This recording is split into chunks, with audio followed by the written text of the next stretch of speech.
Looking back in NBA history, most people say Magic Johnson is the greatest player throughout the 1980s and put Larry Bird at second. I will be explaining why I think Larry Bird is greater than Magic Johnson, so make sure to watch the full video. While researching this video, I realized how close these two players were. Statistically, you could argue one or the other. But people look at Magic as the better player simply because he won 5 championships to Bird's 3. But there is much more to consider while looking at these two players. I think we should analyze their individual games to see who is the better all-around player. One advantage Bird had over Magic is jump shooting. Back in the 1980s, it was not as valuable of a skill as it is in the modern NBA, but still an important skill to have. Bird had 2 50-40-90 seasons and was also known to catch fire and make shot after shot, as he has the Celtic record for most points in a game, 60 points, which still stands today. Magic for a career only shot 30% from 3 and scored close to the basket.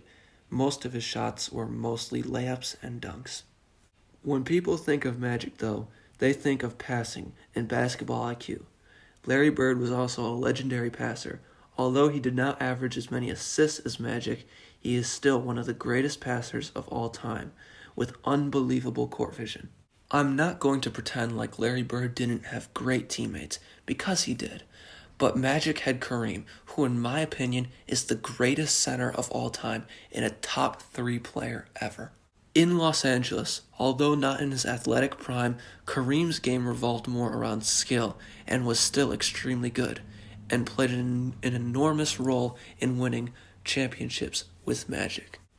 Even though Bird's career was cut short due to injuries, he still played 13 seasons with 12 All-Star selections, 3 MVPs all in a row, 3 championships, 2 Finals MVPs, Rookie of the Year, 3 All-Defensive Second Teams, and 10 All-NBA selections. Basketball became too easy for Larry Bird, as in meaningless regular season games, he would find challenges to keep himself motivated.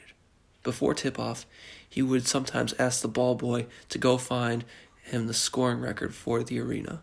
An extreme example of this came on Valentine's Day of '86. He decided to tell his teammates and media that he was going to play the game left-handed, except for jump shooting, as he would then go on to score 22 points with his left hand alone and hit the game-winning shot. Larry Bird's legacy is great, and not just remembered as a basketball player.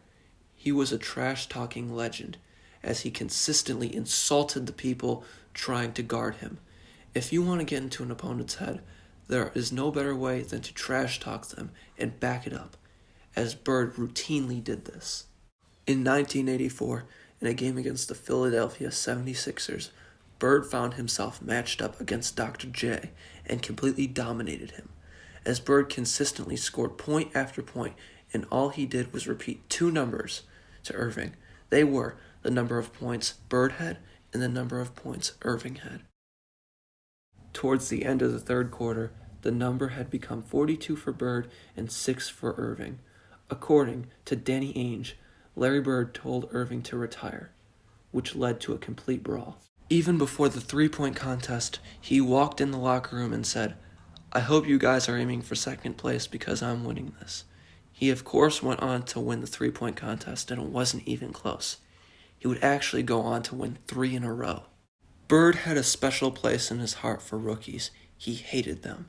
In a game against the Pacers, a rookie Reggie Miller tried to get in Bird's head as he was shooting a free throw. Bird immediately stopped, looked at Reggie and said, "Rook, I'm the best fucking shooter in the league. Understand? And you're up here trying to fucking tell me something?" He then, of course, went on to sink the next free throw. Larry Bird brought a new style to the league, as he showed you didn't need to be an athletic freak. If you worked hard to perfect your skill, you could succeed at the highest level of basketball.